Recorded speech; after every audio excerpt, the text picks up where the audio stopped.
Indo British advanced pain clinic, నొప్పి మాయం, surgery దూరం. For appointments 9155515563.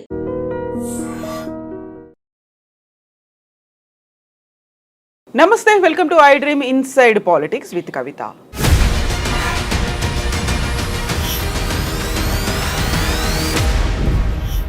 అంతర్రాష్ట్ర జల వివాదాలు, నదీ జల వివాదాల పరిష్కారానికి ఎందుకని ఏళ్లు పడుతోంది? దశాబ్దాల తరబడి ట్రిబ్యునల్లో అవి అలా ఎందుకు మగ్గిపోతున్నాయి? సరికొత్తగా గోదావరి నదీ జలాలు, గతంలో చూస్తే కృష్ణా నదీ జలాల వివాదం, ఎందుకని ఇలాంటి పరిస్థితులు ఏర్పడుతున్నాయి? రాష్ట్ర ప్రభుత్వం ఎలాంటి చొరవ తీసుకోవాలి? ఇక్కడున్నటువంటి రైతులకు సంబంధించి రాష్ట్ర ప్రయోజనాల మీద ఎలాంటి ఫోకస్ పెట్టాల్సినటువంటి అవసరం ఉంది? మనతో పాటుగా ఉన్నారు వాటర్ రిసోర్సెస్ ఎక్స్పర్ట్ ప్రకాష్ గారు. నమస్కారం అండి. సో నదీ జలాల వివాదానికి సంబంధించి చూస్తే కృష్ణా నదీ జలాల ట్రిబ్యునల్ మీద ప్రతిసారి ఒక వివాదం అనేది కొనసాగుతూనే ఉంది. At the same time Godavari నదీ జలాలు మన రాష్ట్రానికి సంబంధించి చూస్తే ఇక్కడ ఉన్నటువంటి నదులేంటి, రైతులకు కావాల్సినటువంటి నీళ్ళెంత, మన వాటా ఎంత, ఇవన్నీ ఒక పెద్ద క్వశ్చన్ మార్క్ ఏళ్ల తరబడి నానుతూనే ఉన్నాయి. కృష్ణా గోదావరి మనకున్నటువంటి ఫెయిర్ షేర్ ఏంటి అసలు? బచావత్ ట్రిబ్యునల్ అనేది మనకు 1969లో ఏర్పాటు చేశారు అంతర్రాష్ట్ర నదీ జలాల వివాదాల పరిష్కారం కోసమే. ఆ రోజుల్లో ఏంటంటే ఈ కృష్ణా నది మహారాష్ట్ర, కర్ణాటక, ఆంధ్రప్రదేశ్, అప్పటికి తెలంగాణ ఏర్పడలేదు. ఈ మూడు రాష్ట్రాలే కృష్ణా బేసిన్ స్టేట్స్ అన్నట్టు. అయితే ఈ మూడు రాష్ట్రాల మధ్య వివాదాల పరిష్కారం కోసం దాదాపుగా 1951 నుంచి ఈ వివాదాలు కొనసాగుతూ వచ్చినాయి. అప్పుడు 1961లో కూడా కృష్ణా గోదావరి కమిషన్ అని చెప్పి 1951లో కూడా వీటి మీద విచారణలు జరిగినాయి. జూలై 27, 28, 1951. అప్పుడు ఇంకా మనం హైదరాబాద్ స్టేట్లో ఉన్నాం. అప్పుడు ఏంటంటే వెల్లోడి ఇక్కడ సివిల్ సర్వీసెస్ ముఖ్యమంత్రిగా ఉండే. మొదటిసారి అంతర్రాష్ట్ర నదీ జలాల వివాద పరిష్కారం కోసం వెల్లోడి గారే స్వయంగా పోయారు. వాస్తవంగా ఒక ఇరిగేషన్ మినిస్టర్నో లేకుంటే అప్పుడు పీడబ్ల్యూడి అనేవాళ్ళు, లేదా ఒక సెక్రటరీనో పంపారు. అయితే మొత్తము కృష్ణా గోదావరి మన ఆంధ్రప్రదేశ్ సంబంధించినంత వరకు ఈ రెండు ప్రధాన నదులు. అయితే ఆ రోజు ఈ రెండు నదుల మీద విచారణ జరిగింది. విచారణ జరిగినప్పుడు గోదావరికి చాలా రాష్ట్రాలు ఉంటాయి, దాదాపు 7 రాష్ట్రాలు గోదావరి బేసిన్ ఉంటుంది. మధ్యప్రదేశ్ నుంచి మొదలుపెట్టి ఇప్పుడు ఛత్తీస్గఢ్ అన్నాం, అప్పుడు మధ్యప్రదేశ్, తర్వాత ఈ సంబంధిత రాష్ట్రాలు మహారాష్ట్ర, ఇవన్నీ కూడా. అయితే ఆ మీటింగ్కి ఒరిస్సా మర్చిపోయారు వాళ్ళు. ఒరిస్సా కూడా అందులో నుంచి ఒక ఇంద్రావతి నది అనేది వస్తుంది, అది వచ్చి గోదావరిలో కలుస్తుంది, వాళ్ళని కూడా పిలవాలనేది కూడా అవగాహన లేకుండే. అయితే ఆ సంబంధిత రాష్ట్రాల వాళ్ళందరూ వచ్చినప్పుడు 3 days వేరే ఏ రాష్ట్రం నుంచి కూడా ముఖ్యమంత్రి రాలే. వెల్లోడి గారు ప్రజలు ఎన్నుకున్న ముఖ్యమంత్రి కాదు, అధికారి, ఐఏఎస్ అధికారి. అయినా కూడా ఐసీఎస్ అనేవాళ్ళు ఆ రోజుల్లో. ఆ రోజు చాలా ఎట్లెంత్ డిస్కషన్స్ అయినాయి గోదావరి మీద, కృష్ణ మీద. హైదరాబాద్ రాష్ట్రం తరఫున కొట్లాడే అనే చాలా వాటా తీసుకొచ్చాడు. బట్ తర్వాత ఏమైందంటే బూరూరు రామకృష్ణారావు కొంత ప్రయత్నం చేశాడు ప్రాజెక్టులు, పెండింగ్ ప్రాజెక్టులు నిర్మాణం చేయడానికి. కానీ ఈ ఆంధ్రప్రదేశ్ రాష్ట్ర ఏర్పాటు డిమాండ్ ఏదైతే ఉన్నదో ఆంధ్ర నుంచి బలంగా వినిపించింది. నేను ఎందుకు ఇంత బ్యాక్గ్రౌండ్కి వెళ్తున్నా అంటే, పరిష్కారం కాకుండా డిలే కావడానికి కారణం అనేది ఇక్కడ లేదు, అక్కడనే అప్పుడే స్టార్ట్ అయింది. ఉమ్మడి హైదరాబాద్ స్టేట్ ఉన్నప్పుడు స్టార్ట్ అయింది. వాస్తవంగా హైదరాబాద్ రాష్ట్రాన్ని విభజించాలి, ఆంధ్ర రాష్ట్రంతో కలపాలనే డిమాండ్కు ప్రధాన కారణం, టాప్ మోస్ట్ రీజన్ ఏంటంటే, హైదరాబాద్ ప్రభుత్వం ప్రాజెక్టులను నిర్మించాలనుకుంటుంది కృష్ణా గోదావరి మీద. అవి కనుక పూర్తి అయితే మనకు నీళ్లు రావు అనే వాదన ఆంధ్రలో మొదలైంది.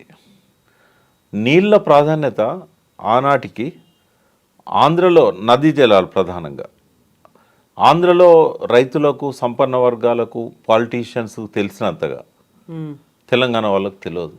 ఎందుకంటే మన వ్యవసాయం అంతా కూడా చెరువుల కింద, బావుల కింద. వాళ్ళ వ్యవసాయం అంతా నదీ జలాల ద్వారా. ఎందుకంటే సార్ ఆర్థర్ కాటన్ ఆయన అప్పటికి 100 ఏళ్ల ముందే కృష్ణా బ్యారేజ్ను, గోదావరి బ్యారేజ్ నిర్మించాడు. దాని కింద అక్కడ ఒక 10 లక్షల ఎకరాలకు పైన, ఇక్కడ ఒక 10 లక్షల ఎకరాలకు పైన ఆయకట్టు అనేది ఎప్పటి నుంచి 1870s నుంచి. అందుకే ఏమైందంటే ఎక్కడైతే అదనపు ఆదాయం ఉంటుందో అక్కడే ప్రాస్పారిటీ ఉంటుంది, ఎకనామిక్ ప్రాస్పారిటీ ఉంటుంది. ఇవాళ కేఎల్ రావు గారు కానీ, కేఎల్ రావు గారి తాత జనరేషన్ వాళ్ళు కానీ సముద్ర మార్గాన లండన్ పోయి, అమెరికా పోయి, రష్యాకు పోయి చదవగలిగారు అని అంటే ఆ అర్ధర్ కాటన్ పుణ్యం. ఆ 4 జిల్లాల వాళ్ళే. మీకు మళ్ళీ రాయలసీమ నుంచి ఎప్పుడు ఆ రోజుల్లో వేరే రాష్ట్రాలకు, దేశాలకు పోయిన వాళ్ళు లేరు. వాళ్ళు మహా అంటే మద్రాసులో, బెంగళూరులో కొద్ది ఇన్వెస్ట్ చేశారు. బట్ మొత్తం ప్రపంచం అంతా కూడా విస్తరించింది అర్ధర్ కాటన్ వల్ల. పంటలు బాగా పండి అప్పుడు ఎక్కువ ఆదాయం వచ్చినప్పుడు ఖర్చు పెట్టాలంటే ఏమీ లేదు, సైకిల్, రేడియో, గడియారం, కనీసం మోటార్ సైకిల్ ఎవరన్నా కట్నం ఎంత ఇవ్వాలంటే పేదోడైతే సైకిల్ అడిగేటోడు, చదువుకున్నోడు, డబ్బున్నోడైతే రాజదూత అడిగేవాడు. కార్లు లేని రోజులు, విమానాలు తిరగని రోజులు. అట్లా ఈ వ్యవసాయంలో వచ్చే అదనపు ఆదాయము దాన్ని ఎట్లా ఖర్చు పెట్టాలనే దాని మీద మద్రాసులో ఫిల్మ్ ఇండస్ట్రీ కానీ, మద్రాసులో టీ నగర్లో వ్యాపారాలు కానీ, ఈ బెంగళూరులో చాలా వరకు అనంతపూర్, కర్నూలు నుంచి పోయి అక్కడ ఇన్వెస్ట్ చేయడం కానీ, చిత్తూరు నుంచి పోయి, ఇవన్నీ కూడా ఇక్కడ నీళ్ళ వల్ల వచ్చిన అదనపు సంపాదన. కాబట్టి వాళ్ళు ఏం చేశారంటే నిజాం 1942లో 44 మధ్యకాలంలోనే అన్ని ప్రాజెక్ట్ రిపోర్ట్స్ తయారు చేయించాడు. అప్పర్ కృష్ణ, భీమా, తుంగభద్ర. మనకేందంటే తెలంగాణ 1902లో ఇండియన్ ఇరిగేషన్ కమిషన్ ఒకటి హెచ్చరించింది నిజాంను, మీరు కనుక వెంటనే నల్గొండ, మహబూబ్నగర్ను పట్టించుకోపోయినట్టయితే దేశంలోని 5 ప్రధానమైన కరువు పీడిత ప్రాంతాలలో ఈ 2 జిల్లాలు కూడా ఉంటాయని చెప్పి హెచ్చరించాడు. హెచ్చరిస్తే అప్పుడు ఏలేశ్వరం ప్రాజెక్ట్ అని నాగార్జున సాగర్ ప్లేస్లో ఏలేశ్వరం ప్రాజెక్ట్ అనేది ఉండేది. అట్లాగే అప్పర్ కృష్ణ, భీమా, తుంగభద్ర ఈ 3 దాదాపు 174 టీఎంసీలు. అట్లే నాగార్జున సార్ కూడా అది ఓన్లీ తెలంగాణ కోసం డిజైన్ చేయబడ్డ ప్రాజెక్టు. దాని కిందికి జరిపి కేఎల్ రావు గారు ఆంధ్రకు అనుకూలంగా, తెలంగాణకు ఇబ్బందికరంగా కట్టాడు ఆయన.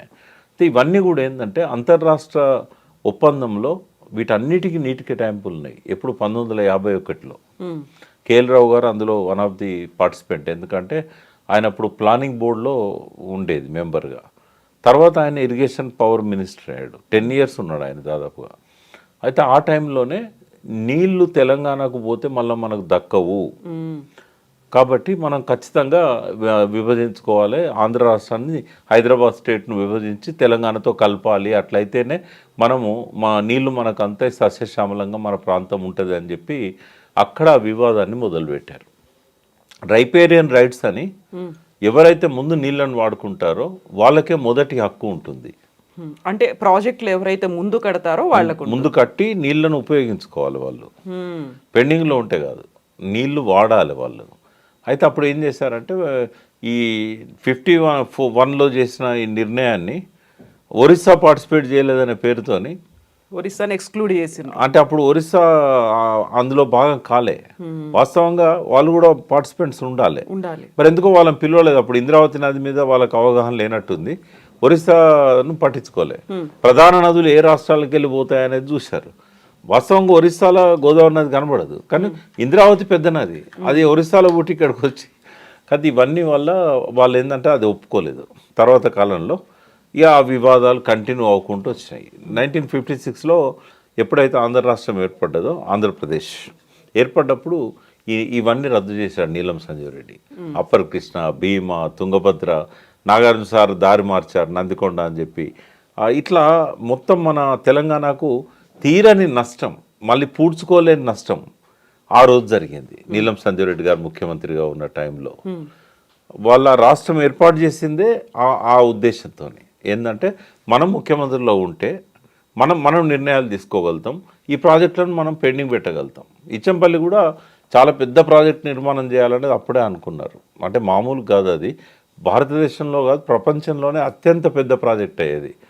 దాదాపు 335 టీఎంసీల స్టోరేజ్ ప్లాన్ చేశారు ఆ రోజుల్లో. ఇవన్నీ కూడా రద్దయినాయి. అయితే తర్వాత కేజీ కమిషన్ అని చెప్పి 1961లో ఏర్పాటు చేశారు.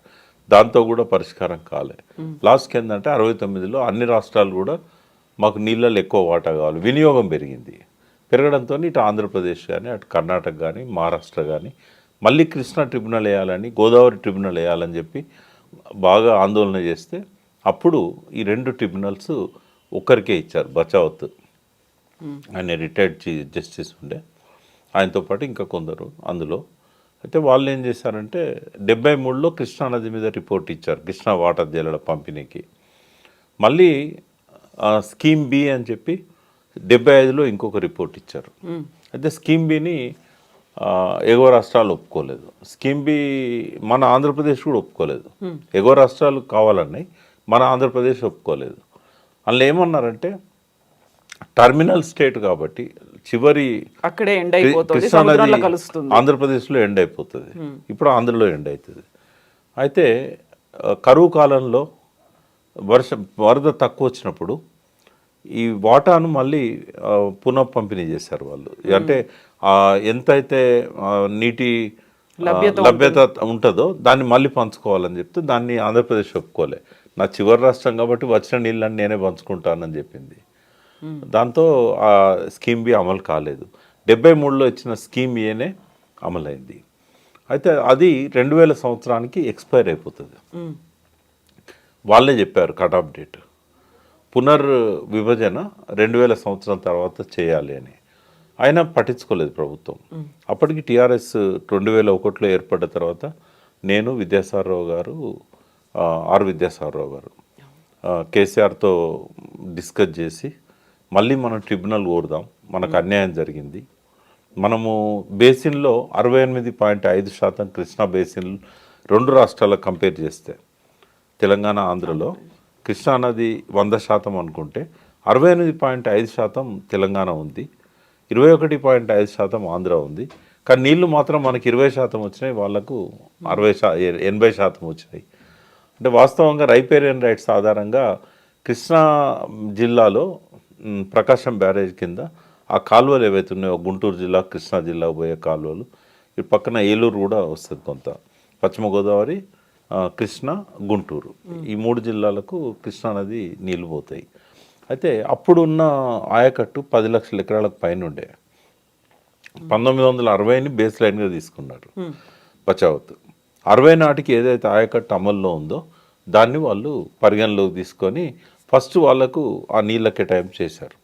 అయితే బచావత్ ఏమన్నాడంటే మీకు మీరు మాట్లాడుకున్నట్టయితే ఇది పరిష్కారం అవుతుంది, మమ్మల్ని చేయమని అన్నట్టయితే మేము ఈ పద్ధతిలో చేస్తాం. అంటే వీళ్ళు మాట్లాడుకోవడం కుదరలేదు, కృష్ణా మీద కుదరలేదు, గోదావరి మీద కుదిరింది. అయితే కృష్ణా మీద ఏం చేశారంటే ఆయన ఆనాటికి వినియోగంలో ఉన్న నీటి ఆధారంగా పంపకాలు చేశాడు. నాగార్జున సార్ కూడా ఫస్ట్ టైం వాటర్ వదిలింది 67లో. అయితే అప్పటికి కాలువలన్నీ కంప్లీట్ అయినాయి. అయితే ఆ జాయింట్ ప్రాజెక్ట్ రిపోర్ట్ ఒకటి ఉండే ఆంధ్ర తెలంగాణకు మధ్య, అప్పుడు హైదరాబాద్ స్టేట్కి ఆంధ్రకు. 1955 డిసెంబర్ 10 నాడు శంకుస్థాపన చేశారు నెహ్రూ గారు. అయితే 54-55లో జాయింట్ ప్రాజెక్ట్ రిపోర్ట్ రూపొందించారు. దాన్ని కూడా పరిగణలోకి తీసుకొని ఇప్పటికే ప్రాజెక్టు కట్టారు, వినియోగంలోకి నీళ్ళు వచ్చాయి.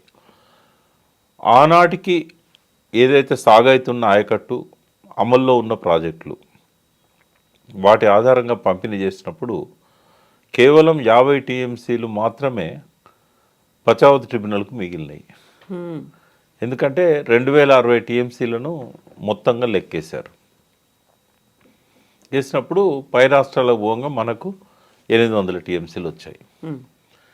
ఈ 800 టీఎంసీలు మనకు, 700 టీఎంసీలు కర్ణాటకకు, పైనున్న మహారాష్ట్రకు 560 టీఎంసీలు. ఈ పద్ధతిలో విభజన జరిగింది. ఆనాటికి వినియోగంలో ఉన్నది ఈ నీళ్ళే, లభ్యత కూడా 2060 టీఎంసీలే. అంటే 75% ఆధారపడదగిన వాటర్ అని చెప్పి తీసుకున్నారు. 100% ఎప్పుడు తీసుకోరు, ఎందుకంటే ఒకసారి లీన్ పీరియడ్లో తక్కువ వస్తాయి, దాన్ని బట్టి లాస్ట్ 75 ఇయర్స్ తీసి చేశారు. 2060 టీఎంసీలలో మనకు వచ్చింది 800 టీఎంసీలు. ఇంకొక 11 టీఎంసీలు మనకు యాడ్ అయినాయి. ఎందుకైనాయి అంటే పునరుత్పత్తి జలాలు అంటారు. అంటే ఎక్కడైతే వాడుకుంటారో వాడుకున్నప్పుడు కొంత పడవాటి నీరు అని వస్తుంది. అంటే పొలంలో వాడుకున్న తర్వాత మళ్ళీ ఆ నీరు బయటకు వస్తుంది, కొంత ఎక్సెస్ వాటర్. దాన్ని పడవాడు జలాలు అంటారు. ఆ పడవాడు జలాలు మనకు 11 టీఎంసీలు వచ్చినాయి. ఆ 3 రాష్ట్రాలకు సమానంగా పంచారు. 33 టీఎంసీలు వచ్చాయి పడవాడు జలాలు. వాటిని తెలుగులో పునరుత్పత్తి జలాలు అంటారు. ఈ 811 టీఎంసీలకే మనం ప్రాజెక్టులను కొత్త ఏమన్నా కూడా డివైడ్ అయితే అక్కడ ఏంటంటే 750 టీఎంసీలు ఆల్రెడీ ప్రాజెక్టుల వారీగా కేటాయింపులు చేశారు అంచనా. కానీ స్టేట్కి ఐదే హోల్గా స్టేట్కి అప్పచెప్పారు, మీరు ఇంటర్నల్గా మీరు మార్పులు చేసుకోవచ్చు అని. అయితే ఆనాటికి ఉన్న వ్యవసాయము నీటి పంపిణీ ఆధారంగా తీసుకున్నప్పుడు ఆ 750 టీఎంసీలలో ఈ 500 టీఎంసీల వరకు ఆంధ్రకి పోయినాయి. వాస్తవంగా కృష్ణా గుంటూరు జిల్లాలది ఆడ కృష్ణా బేసిన్లో చాలా తక్కువ ప్లేస్. ఇందాక చెప్పాను కదా 21 అంతే, అంటే 30 అంటే 68.5 మనకుంటే 31.5 వాళ్ళకు ఉంటుంది. అందులో ఏంటంటే పెన్నా బేసిన్ ఉంటుంది. బేసిన్ అన్నప్పుడు ఏంటంటే కృష్ణానదిలోకి ఏ నది నుంచి వచ్చినా ఏ వాగు నుంచి వచ్చినా అంతా కృష్ణా బేసినే. అంటే మైసూర్ స్టేట్లో ఉన్న తుంగభద్ర నది దగ్గర నుంచి ఈ భీమా నది కానీ మహారాష్ట్ర నుంచి వచ్చే భీమా నది కానీ ఇవన్నీ మూసీ దగ్గర నుంచి హాలియా మూసీ ఇవన్నీ కూడా కృష్ణా బేసిన్ కిందనే వస్తాయి. వచ్చినప్పుడు ఏంటంటే అదివరకే వాళ్ళకు అనంతపురం కృష్ణ తుంగభద్ర నది మీద ప్రాజెక్టు కట్టారు. ఎప్పుడు 1944లో మొదలుపెట్టి 51 నాటికి అది పూర్తి అయిపోయింది. అది కూడా పరిగణలో తీసుకున్నారు కదా. కాబట్టి రాయలసీమకు పోతున్న నీళ్ళు కానీ కృష్ణా ప్రకాశం బ్యారేజ్ కాలువల ద్వారా కృష్ణా జిల్లాలో గుంటూరు జిల్లాలో ఇచ్చిన ఆయకట్టు కానీ ఇవన్నీ కలిపితే 500 టీఎంసీలకు పైన అయింది వాళ్ళకు. మనకు వచ్చింది ఎంత అప్పుడు అంటే 278 టీఎంసీలు. అంటే మన రివర్స్ అయింది. బేసిన్ మనది ఎక్కువ ఉంది, వాటర్ మాత్రం వాళ్ళకి ఎక్కువ పోయింది. దాని మీద మొదటి నుంచి ఆ వివాదం కొనసాగుతూ వచ్చింది. అయితే సమైక్య రాష్ట్రంలో కూడా 69 ఉద్యమం అప్పుడు ఈ వాదన వచ్చింది, మాకు అన్యాయం జరుగుతూ ఉంది. కరెక్ట్గా అప్పుడే ట్రిబ్యునల్ విచారణ జరుగుతూ ఉంది. కాబట్టి 73లో ట్రిబ్యునల్ రిపోర్ట్ వచ్చినాక దాన్ని ఆంధ్రకు అనుకూలంగా తెలంగాణకు వ్యతిరేకంగా వచ్చిందనే ఫీలింగ్. అప్పటికి తెలంగాణ ఉద్యమం పూర్తిగా ఆగిపోయింది. బట్ ఆ నీళ్ళల్లో అన్యాయం జరిగిందనే అది మాత్రం మనలో ఉంది. మనం వెయిట్ చేసాం 2000 సంవత్సరంలో మళ్ళీ కొత్త చేయడానికి దాన్ని. కాబట్టి మేము ఈ విషయాలన్నీ కూడా విద్యాసారావు గారు నేను కలిసి కేసీఆర్ గారికి ఎక్స్ప్లెయిన్ చేసాం. లేదు మనం కొత్త ట్రిబ్యునల్ డిమాండ్ చేద్దామని చెప్పి మేము పెద్ద ఎత్తున దాని మీద ఆందోళన. నేనే ఒక బుక్లెట్ రాశాను తెలంగాణ రాష్ట్ర సమితి పేరుతో, ఒక 16 పేజీల బుక్లెట్ అది. అందులో మొత్తం జరిగిన అన్యాయాలన్నీ ఎక్స్ప్లెయిన్ చేశాను నేను. అయితే నన్ను విద్యాసారావు గారిని మాతో పాటు ఒక పొలిటీషియన్ ఉండాలి కాబట్టి నాయన నరసింహారెడ్డి గారిని, ఈ కడియం శ్రీహర్ గారు అప్పుడు ఇరిగేషన్ మినిస్టర్ 2003లో, అయితే ఆయన కండక్ట్ చేశాడు ఈ నదీ జలాల విషయమై ఒక చర్చ, అఖిలపక్ష చర్చ జరగాలని చెప్పి అఖిలపక్షం తరఫున పిలిచాడు. పిలిస్తే నేను ఒక గంట సేపు మాట్లాడాను. ఆయన ఓవైసీ ఆపడానికి ట్రై చేశాడు. ట్రై చేస్తే శ్రీహర్ గారు ఒక మాట అన్నారు, నేనే చాలా విషయాలు నేర్చుకుంటున్నా అని చెప్తుంటే కాబట్టి మీరు ఆపొద్దు ఆయనను అని చెప్పి దీని మీద 100 ఆర్టికల్స్ రాశాడు. మనం తెలియని విషయాలు తెలుసుకుందాం, మన స్టేట్ ఇంట్రెస్ట్ కోసం మాట్లాడుతున్నాడు తన పర్సనల్ ఇంట్రెస్ట్ ఏమి ఉండదు కదా అని చెప్పి అంటే ఓవైసీ గారు సైలెంట్ అయ్యారు. విద్యాసారావు గారు నాకు అవకాశం ఇచ్చారు, ఎందుకంటే ఆయన సెంట్రల్ వాటర్ కమిషన్ నుంచి వచ్చారు కాబట్టి అప్పటికి ఇంకా పూర్తిగా ఆయనకు అన్ని ప్రాజెక్టుల మీద అవగాహన రాలే. సో అట్లా నాకు అవకాశం దొరికింది. అది last meeting, first meeting last meeting, ఇంకా ఒకే మీటింగ్ అయింది. ఇంకో మీటింగ్ అయింది కానీ అందులో మనకు జరుగుతున్న అన్యాయాల మీద, అంటే భీమా మీద, కృష్ణా మీద అక్రమంగా అప్పర్ స్టేట్స్ ఎట్లా ప్రాజెక్ట్ నిర్మిస్తున్నాయనే దాని మీద జరిగింది. అప్పుడు నేను శాటిలైట్, ఆ రోజుల్లో శాటిలైట్ మ్యాప్స్ డౌన్లోడ్ చేసి తీసుకుపోయి అందులో డిస్ప్లే చేశాను. అంటే మనం భీమా నదిని కొద్దిగా విహంగ వీక్షణ చేస్తే దాని మీద 18 డ్యామ్స్ కనబడ్డాయి. ఒకటేమో ఫిజికల్గా నేను పోయి ఫోటోలు తీసుకొచ్చా, మిగతా 17 కర్ణాటక రాష్ట్రంలో ఉండే, అవి మహారాష్ట్రలో ఉండే. తర్వాత బాబ్లీకి ముందు మంజిరా మీద 32 అక్రమ ప్రాజెక్టులు కట్టారు. ఇవన్నీ మన రాష్ట్రానికి తెలియవు, అవన్నీ బయటపెట్టాము అప్పుడు తిరిగి. నన్ను జకీర్ని రూమ్లో స్థలం వేశారు ఇక్కడ భీమా నది మీద. మేము ఎంక్వైరీకి పోతే అప్పుడు టీవీ9లో జకీర్ ఉండే, మా ఇద్దరిని రూమ్లో స్థలం పెడితే రవిప్రకాష్ గారికి ఫోన్ చేసి అక్కడ నుంచి అక్కడ కర్ణాటక మినిస్టర్ ఫోన్ చేస్తే వదిలేశారు. మళ్ళీ కాంట్రాక్టర్ ఎవరో కాదు, రాయలసీమ. అంటే వాళ్ళకు తెలిసిందో లేదో తెలియదు. ఇట్లా జరిగింది. సరే, ఇవాళ ఏంటంటే మేము డిమాండ్ చేసిన తర్వాత 2004లో బ్రజేష్ కుమార్ ట్రిబ్యునల్ వేశారు. చంద్రబాబు నాయుడు గవర్నమెంట్ అప్పుడు ప్రొయాక్టివ్గానే ట్రిబ్యునల్ కావాలని డిమాండ్ చేసింది. ఆయన ముఖ్యమంత్రి కదా. మొత్తానికి ఏంటంటే అప్పుడు ఎన్డీఏ ప్రభుత్వం ట్రిబ్యునల్ వచ్చింది. కానీ దారుణం ఏంటంటే 20 సంవత్సరాలు దాటింది ఆ ట్రిబ్యునల్ వచ్చి. ఆయన అప్పటికే రిటైర్డ్. ఆ పెద్ద మనసుతోనే ఇప్పటికీ బ్రజేష్ కుమార్ ట్రిబ్యునల్ రేపు 19, 20, 21 తేదీల్లో కూడా మళ్ళీ వాదనలు వినబడుతున్నాయి. అయితే మన 50 టీఎంసీలు ఏవైతే బచావ్ దగ్గర మిగిలినాయో వాళ్ళు ఏం చేశారంటే శ్రీశైలం ప్రాజెక్ట్ అప్పటికి నిర్మాణం అయింది. అయితే అది సాగునీటి ప్రాజెక్ట్ కాదు, అదే ఓన్లీ విద్యుత్ ప్రాజెక్టే, జల విద్యుత్ ప్రాజెక్టు. తర్వాత దానిలో నుంచి తెలుగు గంగా అని ఒకటి క్రియేట్ చేసి ఆ తర్వాత ఇరిగేషన్ బాగా పెంచుకున్నారు. అది బ్రజేష్ కుమార్ బచావత్ ట్రిబ్యునల్ తీర్పుకు విరుద్ధం. కానీ వాళ్ళు ఏం చేశారు, మిగులు జలాలు ఆంధ్రప్రదేశ్కు రైట్ ఉంది, వరద జలాలను వాడుకునే రైట్ బచావతే ఇచ్చింది, కాబట్టి మేము వరద జలాలనే వాడుకుంటామని చెప్పి ప్రాజెక్ట్ రిపోర్ట్లో రాసి కట్టుకున్నారు. తెలుగు గంగ కూడా మద్రాసుకు మంచినీళ్ళు ఇవ్వాలంటే పైప్ లైన్ ద్వారా ఇవ్వాలి.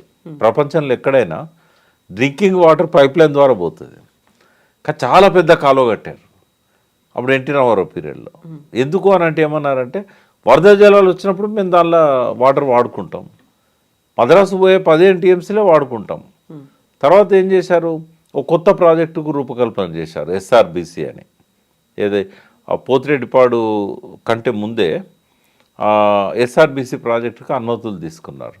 ఏమన్నారంటే మాకు కేసీ కెనాల్లో కేటాయింపులు ఏవైతే జరిగినాయో, కేటాయింపులు జరిగేటప్పుడు ఏమన్నారు, మాకు ఇవి సరిపోవు, మాకు 40 టీఎంసీలు నీళ్ళు కావాలన్నారు. తీరా వాళ్ళకు 20 టీఎంసీలు కేటాయించిన తర్వాత అప్పుడేమన్నారు, మేము దీన్ని లైనింగ్ చేసి మేము ఆదా చేసుకొని ఈ నీళ్ళను మేము 10 టీఎంసీలు కొత్త ప్రాజెక్టు పెట్టుకుంటాం అన్నారు. ఇట్లా రకరకాల అక్కడ సెంటర్ని ఇన్ఫ్లుయెన్స్ చేసి నీలం సంజయ్ రెడ్డి రాష్ట్రపతి, జనతా గవర్నమెంట్ వచ్చింది, వాళ్ళని ఇన్ఫ్లుయెన్స్ చేసి ఏం చేశారు, ఎస్ఆర్బిసికి అనుమతి తెచ్చుకున్నారు. అది నికర జలాలతోని పారే ప్రాజెక్ట్ కింద ఈ సేవింగ్ అనేది ఒకటి క్రియేట్ చేసి తీసుకొచ్చారు. తెలంగాణ గొడవ చేస్తుందని చెప్పి ఏం చేశారు, మీకు కూడా కేటాయిస్తాం, డెల్టాలో మేము వరల్డ్ బ్యాంక్ నుంచి లోన్ తెచ్చుకొని డెల్టాను మోడర్నైజ్ చేస్తున్నాం, 20 టీఎంసీలు అందులో కూడా ఆదా అవుతున్నది, ఆ 20 టీఎంసీలు మీకు ఇస్తున్నాం అని చెప్పేసి భీమా ప్రాజెక్టు, ఈ 2 కొత్త ప్రాజెక్టులు నికర జలాల మీద ఆధారపడే ప్రాజెక్టులు యాడ్ అయినాయి. బచావత్ ఏం చేసింది, 33 టీఎంసీలు శ్రీశైలం ఆవిరి నష్టం ఉంటుంది కాబట్టి మా చేతిలో అది కూడా లేదు, మా దగ్గర ఉన్న 50.84 టీఎంసీలు ఉండే అందులో నుంచి మేము దీనికి ఇవ్వంగా మా దగ్గర మిగిలిన 17.84 టీఎంసీలే అని చెప్పి లాస్ట్కు బచావత్ కొత్తగా డిసిషన్ తీసుకున్నది ఏంటంటే ఓన్లీ 17.84 టీఎంసీలే. అవి ఏం చేసింది, ఉమ్మడి రాష్ట్రంలో తెలంగాణకు అన్యాయం జరిగింది అలా రాశారు. ఒకవేళ కనుక తెలంగాణ ఆంధ్రతో కలవకపోయి ఉంటే మహబూబ్ నగర్ పరిస్థితి ఇట్లా ఉండేది కాదు. భీమా, అప్పర్ కృష్ణ, తుంగభద్ర ఇవి 174 టీఎంసీల నీళ్లు వచ్చుంటే 17 లక్షల ఎకరాల పంటలు పండి ఉండేది, రూపురేఖలు మారిపోయి ఉండేది. కాబట్టి నష్టం జరిగింది, కాబట్టి ఆ జిల్లాకు మేము కేటాయిస్తున్నాం అని ఇంకొక మాట కూడా రాశారు. ప్రభుత్వము ఈ నీళ్లను వేరే దిక్కు తీసుకపోదనే ఒక నమ్మకంతోని అని. ఆ 17.84 టీఎంసీలు వాళ్ళు కేటాయించింది 73లో. కానీ ఎన్ని ఆందోళనలు చేసినా కూడా ఆ నీళ్ళ మీద ప్రాజెక్టు కట్టలేదు. ఎందుకంటే ప్రాజెక్టు కడితే ఆ 17.84 తెలంగాణకు ఉపయోగపడతాయి. ఇప్పుడైతే స్వేచ్ఛగా వెళ్ళిపోతున్నాయి అవి, శ్రీశైలం బ్యారేజ్ ఆ తర్వాత పైకి. కానీ ఎప్పుడైతే ఈ అక్కడ బాగా పుల్లారెడ్డి అని ఎక్స్ఎమ్మెల్యే ఉండేవాడు, ఆయనే బాగా డిమాండ్ చేశాడు జూరాల ప్రాజెక్టు. అట్లే సమరసింహారెడ్డి వాళ్ళ ఫ్యామిలీ వీళ్ళంతా ఫైనల్గా ఏంటంటే గద్వాల తాలూకాలో ఆ జూరాల అనే గ్రామం దగ్గర జూరాల ప్రాజెక్టు కట్టారు ఈ 17.84 టీఎంసీల కోసం. అది తెలంగాణలో కృష్ణానది మీద ఉన్న మొట్టమొదటి ప్రాజెక్టు, ప్రధాన నది మీద. స్టోరేజ్ మాత్రం తక్కువ చేశారు. ఆ రాయచూరు జిల్లా మునిగిపోద్దనే ఉద్దేశంతో పక్కనే రాయచూరు ఉంటుంది, సబ్మర్జెన్స్లో రాయచూరు ఉంటుంది, అప్పటికే డెవలప్ అయిన సిటీ అది, పక్కనే సిమెంట్ ఫ్యాక్టరీస్ ఇవన్నీ ఉన్నాయి. కాబట్టి దాన్ని 17.84 టీఎంసీలు వినియోగించుకోవాలంటే 11 టీఎంసీల రిజర్వాయర్ ఉండాలి. రిజర్వాయర్ కట్టారు కానీ ఎప్పుడు ఉంచారు 11 టీఎంసీలు, ఎందుకంటే మునిగిపోతుంది. మ్యాక్సిమం ఏంటంటే 8 టీఎంసీలు, అంతకంటే ఎక్కువ అని లాపరు. ఇప్పుడు దానిలో నుంచే మళ్ళీ భీమాకు పోవాలి, దానిలో నుంచే నెట్టంపాడుకు పోవాలి, ఇప్పుడు దానిలో నుంచే కోడంగల్ లిఫ్ట్ ఇరిగేషన్కు ఈయన పెట్టింది. అది కేసీఆర్ ఏం చేసిండంటే దాని మీద బాగా బర్డెన్ పడుతుందని పాలమూరు రంగారెడ్డిని కూడా దాని మీదనే పెట్టారు. బట్ కేసీఆర్ వచ్చిన తర్వాత ముఖ్యమంత్రిగా దాన్ని అక్కడి నుంచి తీసి శ్రీశైలం రిజర్వాయర్కు మళ్ళించాడు. ఎందుకంటే శ్రీశైలంలో అయితే స్టోరేజ్ ఎక్కువ ఉంటుంది, మనకి ఎప్పుడైనా నీళ్ళు దొరుకుతాయి. జూరాలు అయితే ఓన్లీ సీజన్లో మాత్రమే లిఫ్ట్ చేసుకోవాలి, తక్కువ టైం ఉంటుంది. అప్పటికి అది ఉన్నది 6 టీఎంసీలు, దాని మీద ఒక పక్కన 20 టీఎంసీలు భీమాకు రావాలి, మళ్ళీ ఒక 20 టీఎంసీలు నెట్టంపాడు పోవాలి. అది సర్ప్లస్ వాటర్ అయినా కూడా అందులోకెళ్ళే పోవాలి. జూరాలది కూడా మళ్ళీ దానికో 17.84 టీఎంసీలు. అది 7 టీఎంసీలకు వెళ్ళి 90 రోజుల కంటే ఎక్కువ ఫ్లో ఉండదు. ఇంత వాటర్ తీసుకోవడం సాధ్యం కాదని నేను పాలమూరు రంగారెడ్డికి పోయాడు, అది శ్రీశైలం రిజర్వాయర్ను పెట్టుకున్నాడు. అయితే ఆంధ్ర తెలంగాణ విడిపోకముందే 2010 డిసెంబర్ 31 అదే రోజు శ్రీకృష్ణ కమిటీ నివేదిక వచ్చింది, అదే రోజు బ్రజేష్ కుమార్ నివేదిక కూడా వచ్చింది. బ్రజేష్ కుమార్ తీర్పు ఇచ్చాడు 2010లో. అయితే ఆ శ్రీకృష్ణ కమిటీది కూడా అదే రోజు రావడంతో ఇది అందరి దృష్టి రాలేదు, ఇది మీడియా దృష్టికి కూడా ఎక్కువ రాలేదు అది. బట్ తర్వాత ఏమైంది, మాకు తెలంగాణ రాష్ట్రం వస్తుందనే ఉద్దేశంతో దాన్ని నోటిఫై చేయొద్దని చెప్పి, అంటే అప్పటికే సోనియా గాంధీ చిదంబరం ద్వారా తెలంగాణ ఇస్తామని హామీ ఇచ్చింది కదా, కోర్టు పోయారు. ఆ కోర్టులో అది 2-3 సంవత్సరాలు నడిచింది. అప్పటికి రాష్ట్ర విభజన జరిగింది. జరిగిన తర్వాత దాన్ని నోటిఫై చేయొద్దని ఏదైతే ఇంటరిమ్ జడ్జిమెంట్ వచ్చిందో అదే నిలబడ్డది. అంటే అది గవర్నమెంట్ రిపోర్ట్ ఇచ్చినా కూడా దాని ఆధారంగా నోటిఫికేషన్ రావాలి గవర్నమెంట్ ఆఫ్ ఇండియా నుంచి. బ్రజేష్ కుమార్ తీర్పు ఆధారంగా మేము ఈ నీళ్లను కేటాయిస్తున్నాం, పంపిణీ చేస్తున్నాం అని. అది రాకపోయేసరికి ఆంధ్ర తెలంగాణ మధ్య మళ్ళీ నీళ్లు పంచాలి, ఎందుకంటే రాష్ట్రం విడిపోయింది. మరి ఎవరు పంచాలి? ఎన్ బ్లాక్గా 811 టీఎంసీలు ఆంధ్రప్రదేశ్ రాష్ట్రానికి ఇచ్చారు. తెలంగాణ ఏమన్నది, మాకు 500 టీఎంసీలకు పైన రావాలని గొడవ చేశాం. అయితే ఆంధ్ర తెలంగాణ మధ్య నీళ్ళను మళ్ళీ పంచాలని చెప్పి బ్రజేష్ కుమార్కు ఇచ్చారు. సరే, వాళ్ళు కూడా మళ్ళీ మాది కూడా పునఃసమీక్ష చేయాలని వాళ్ళు అన్నారు. బ్రజేష్ కుమార్ ఏం చేసినట్టే 2010లో లేని నీళ్ళను క్రియేట్ చేశాడు. ఎట్లా అంటే పేపర్ మీద క్రియేట్ అప్పుడేమో 75% ఆధారపడ్డ జిల్లాలని చెప్పేసి వాళ్ళు 2060 టీఎంసీలు అన్నారు. ఈయన ఏం చేశాడు, 65% లెక్క కట్టాడు. కట్టి ఎక్కువ చూపెట్టాడు 2300 పై చిలుకు. ఆ పైన వచ్చిన వాటర్ ఉంది కదా, దాన్ని మళ్ళీ కేటాయించాడు. మళ్ళీ కేటాయించడం వల్ల అది కర్ణాటక మహారాష్ట్రకు పెద్దగా ఏమీ వచ్చింది లేదు, పోయింది లేదు. బట్ కొంత వాటర్ని మళ్ళీ జూరాల పైన మన తెలంగాణ బార్డర్లో ఈ నీళ్ళను వాడుకోవడానికి ఆయన మళ్ళీ కొంత వాటర్ క్రియేట్ చేశాడు. బట్ వచ్చే వాటర్ అయితే అంతే ఉంటుంది. సో అది ఏమైనా కూడా ఆ తీర్పును ఆపి మళ్ళీ పునర్విచారణ మొదలైంది. ఇప్పుడు మళ్ళీ 10 ఏళ్ళు అయింది. అయితే ఇది కాలయాపన జరగడానికి 2 కారణాలు ఉంటాయి. ఒకటేమో చాలా ఆయన పెద్ద మనిషి బాగా, ఆయన రిటైర్ అయినాకనే ట్రిబ్యునల్ స్టార్ట్ చేశారు. ఇప్పుడు 80 పైనే ఉంటాడు. అంటే ఆయన ఆరోగ్యరీత్యా రోజు కూర్చోవడం ఆయనకు సాధ్యం కాదు. అంత అవగాహన వచ్చింది కాబట్టి ఆయనను మార్చి ఇంకోరిని పెట్టే ఆలోచన ప్రభుత్వం చేయట్లేదు. సరికొత్తగా మొదలు పెట్టడం ఎందుకు అని. తర్వాత నెలకు ఒకసారో 2 సార్లు కూర్చుంటాడు ఆయన. ఇంకోటి, కేంద్ర ప్రభుత్వానికి కూడా సీరియస్నెస్ లేదు. ఇక్కడ పొలిటికల్ కామెంట్ చేయదలుచుకున్నాడు ఆయన. వీళ్ళిద్దరు కొట్లాడుకుంటేనే మాకు అడ్వాంటేజ్ అని మోడీ గవర్నమెంట్ ఆలోచిస్తూ ఉంది. లేకుంటే వాళ్ళు అనుకుంటే 2014లో జడ్జిమెంట్ వచ్చేది 2 రాష్ట్రాల మధ్య పంపిణీ చేయడానికి. సరే, డిమాండ్స్ ఎవరెన్ని పెట్టినా కూడా కొన్ని ప్రపంచవ్యాప్తంగా అంతర్రాష్ట్ర నదీ జలాలను ఎట్లా పంచాలి అనే దాని మీద కొన్ని గైడ్ లైన్స్ ఉంటాయి, కొన్ని తీర్పులు ఉంటాయి. కష్టమా అదేమన్నా? బట్ కాలయాపన జరుగుతూ ఉంది. దానివల్ల ఈ 2 రాష్ట్రాల మధ్యలో గొడవలు స్టార్ట్ అవుతున్నాయి. ఇప్పుడు మళ్ళీ జగన్ ఉన్నప్పుడే రాయలసీమ ఎత్తిపోతుల పథకం పెట్టాడు. అది కనుక అమల్లోకి వస్తే అసలు మహబూబ్నగర్కు నీళ్ళే రావు, నల్గొండకు రావు, మహబూబ్నగర్కు రావు, నాగర్సార్ ఎండిపోతుంది, శ్రీశైలం కూడా ఎండిపోతుంది. మరి ఇట్లాంటి పరిస్థితి ఉంటే ఎట్లా సాధ్యమవుతుంది? ఎందుకంటే జూరాల కిందనే రాయలసీమ ఎత్తిపోతుల పథకం ఉంది, శ్రీశైలంలోకి నీళ్ళు రాకముందే. అక్కడి నుంచే ఒక 30-40 టీఎంసీలను తీసుకుపోయి అందులో కొద్ది నీళ్లు శ్రీశైలంలోకి వస్తే పోతిరెడ్డిపాడు ద్వారా రాజశేఖర రెడ్డి గారు దాన్ని వైడెన్ చేశాడు. అదివరకు ఏంటంటే కేవలం తెలుగు గంగ కోసం, అంటే మద్రాసుకు మంచినీళ్ళు ఇవ్వడానికి, ఎస్ఆర్బీసీ కోసం 11,500 క్యూసెక్లు, అంటే రోజుకు ఒక టీఎంసీ తీసుకుపోవడానికి అవకాశం ఉండే. రాజశేఖర రెడ్డి ఏం చేశాడు, ఏ అనుమతి లేకుండానే ఇది పాడైపోయింది. అప్పటికి 20 ఏళ్ళు కూడా కాలేదు అది గట్టి, ఇప్పుడు కూడా వాడుకుంటాను, అది పాడైపోయింది లేదు, ఏం లేదు. పక్కన ఇంకోటి పెద్దది కట్టాడు పోతిరెడ్డిపాడు, అందులో నుంచి రోజుకు 5 టీఎంసీలు తీసుకుపోవచ్చు. కాలువలు కూడా 60,000 క్యూసెక్కులు, అంటే 5-6 టీఎంసీలు ఒకటేసారి తీసుకుపోయేటట్టు. పాతది మూసేయనే లేదు. అంటే నదిని అది సరిపోదని చెప్పి ఇప్పుడు జగన్ ఎందుకు చేసిండంటే, శ్రీశైలం రిజర్వాయర్లకు వచ్చిన నీళ్లను కల్వకుర్తి, పాలమూరు రంగారెడ్డి, కల్వకుర్తికి అల్లకెళ్ళే తీసుకోవాలి, పాలమూరు రంగారెడ్డికి శ్రీశైలం రిజర్వాయర్లకు వెళ్ళి తీసుకోవాలి. మళ్ళీ ఎస్ఎల్బిసి మాధవరెడ్డి టన్నెల్ స్టార్ట్ అవుతుంది. కాబట్టి శ్రీశైలం రిజర్వాయర్లో నీళ్ళు వస్తే ఇవన్నీ లేకముందు పోతిరెడ్డిపాడు ద్వారా వాడుకోవాలనుకున్నారు.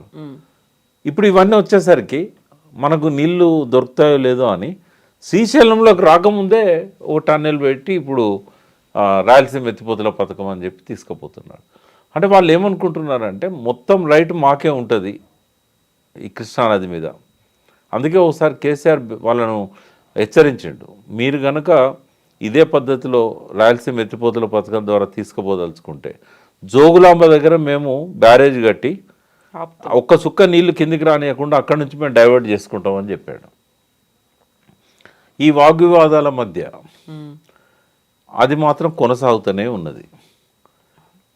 అప్పుడు చెన్నైలో ఉన్న గ్రీన్ ట్రిబ్యునల్ దగ్గర స్టే తీసుకొచ్చాం. సుప్రీంకోర్టులో కూడా దీని మీద పిటిషన్ ఉన్నది. కేంద్ర జలశక్తి దగ్గర కూడా అభ్యంతరం చెప్పాం.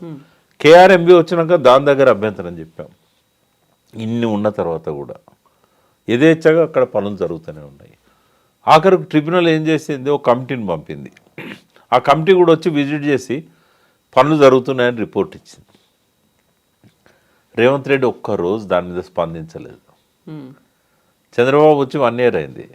మరి ఒక్కనాడన్నా చంద్రబాబుకో లేఖ రాసి మీరు దాన్ని ఆపండి అనలే. పోనీ ట్రిబ్యునల్ దగ్గర కానీ లేకుంటే కేఆర్ఎంబి దగ్గర కానీ ఒక్కనాడు కూడా దాన్ని ఆపలేదు. అంటే మేము అప్పుడప్పుడు అంటుంటాం, ఇతను రుణం తీర్చుకుంటాడు చంద్రబాబుది అని.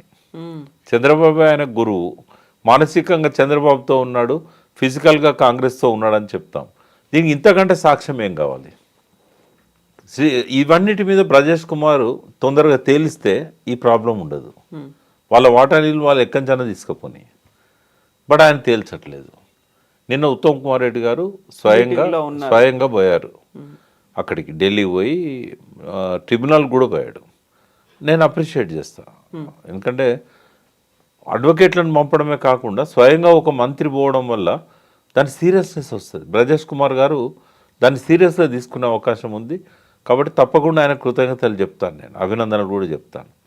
ఇదే వేగాన్ని ఇంకొక 2-3 వాయిదాలలో నడిపించేసి 2025 ఎండ్ లోపలనైనా ఆ ట్రిబ్యునల్ తీర్పు వచ్చినట్టయితే, అది కూడా మనకు అనుకూలంగా తెచ్చుకోగలిగితే డెఫినెట్గా మనకు అడ్వాంటేజ్ ఉంటుంది. ఇప్పుడు ఆ బీమాకు ఇచ్చిన 20 టీఎంసీలు కలిపితే మనకున్నది ఏంటంటే 299 టీఎంసీలు, దాదాపుగా 98-99 టీఎంసీలు. ఇదే మనం వాడుకోవాలి. వాళ్ళకు మాత్రం 500లకు పైన, 500 టీఎంసీలకు పైన వాళ్ళకు ఉన్నాయి, ఆంధ్ర రాయలసీమ కలిపి. కాబట్టి ఇది అన్యాయం. 68.5% బేసిన్ మన దగ్గర ఉండి వాళ్ళకు మనం నీళ్ళు ఎక్కువ ఇవ్వాల్సిన పరిస్థితి వచ్చింది. ట్రిబ్యునల్ దీన్ని సానుకూలంగా ఇక్కడ ప్రాంతాల నిష్పత్తిగా ఇక్కడ కూడా ఆయకట్టు బాగా పెరిగిన దాన్ని పరిగణలోకి తీసుకొని ఎప్పటి రైపేరియన్ రైట్సో కాకుండా ఇప్పుడు మారిన పరిస్థితులు. రెండవది ఏంటంటే వెనకటి రోజుల్లో ఒక అంచనా ఉండకపోయేది. 1 టీఎంసీ అంటే 6,000 ఎకరాలని లెక్క ఉండేది. ఇప్పుడు 10,000 ఎకరాలు వాడుకుంటున్నారు. మోడర్నైజేషన్ చేయడం వల్ల నీటిని ఎక్కువగా వినియోగంలోకి తీసుకొచ్చారు, వేస్టేజ్ అనేది లేకుండా. తర్వాత తక్కువ నీటితోనే ఎక్కువ పంటలు పండుతున్నాయి. కాబట్టి దాన్ని అంతా కూడా పునరాలోచించి ఇంకా డ్రిప్ ఇరిగేషన్ ఇట్లాంటి ఆరుతడి పంటలు 2 సార్లు వరి పంటే కాకుండా కొంత ఒక పంట ఆరుతడి పంటలు ఇట్లాంటి చేయడం వల్ల ఏమైందంటే పునఃపంపిణీ చేయడానికి అవకాశం ఉంటుంది. కాబట్టి అది మనకు రావాలి. గోదావరి విషయంలో కూడా ఒక మాట చెప్పి క్లోజ్ చేస్తాను. ఇప్పుడు చంద్రబాబు నాయుడు ప్రభుత్వం ఏం చేస్తుందంటే గోదావరిలో సర్ప్లస్ వాటర్ ఉంది. ప్రతి సంవత్సరం ఒక 3,000 టీఎంసీల నీళ్లు వృధాగా సముద్రంలోకి పోతూ ఉన్నాయి. కాబట్టి వెనకటి నుంచే ఈ పోలవరం ప్రాజెక్ట్ అనేది ఉమ్మడి రాష్ట్ర విభజన జరిగినప్పుడు తెలంగాణ ఒప్పుకోకపోయినా కూడా ఆ కండిషన్ మీద తెలంగాణ ఇచ్చారు. మీకు తెలంగాణ ఇస్తాం కానీ మీరు పోలవరాన్ని ఒప్పుకోవాలి. So deemed to be accepted అని రాశారు యాక్ట్లో. ఇంకా తర్వాత తెలంగాణ అభ్యంతరం చెప్పడానికి కూడా లేదు. సో అట్లా పోలవరం వచ్చింది వాళ్ళకి. ఇప్పుడు నదీ జలాలను ఇతర రాష్ట్రాలకు తీసుకుపోవాలంటే ముందు ఆ బేసిన్ అవసరాలు తీరాలి.